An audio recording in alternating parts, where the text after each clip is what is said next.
Ituloy natin ang kwento nung kumain kami sa Culinaria sa Burnaby, Vancouver. Ayan din yung araw na nanood kami ng concert ng River Maya. Nagpa-reserved si Ron dyan kasi Sunday yon at dinner time. So, good thing ginawa namin kasi busy siya. Marami ang pumasok pero hindi sila na-entertain kasi wala silang reservation kasi nga busy dinner time. So, yun yung layout ng store.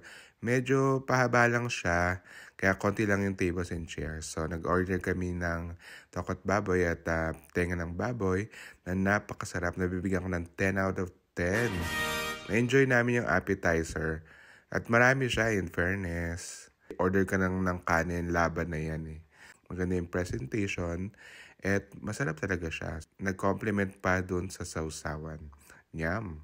At this point, ina-enjoy na namin yung mga appetizer pero nag-order na kami ng aming ulam. So, ayan yung kare-kare na napakasarap at yung fried rice na nagtugma naman siya. So, crispy pata din. So, alam nyo na, puputok ang batok, mga ka-better Arn.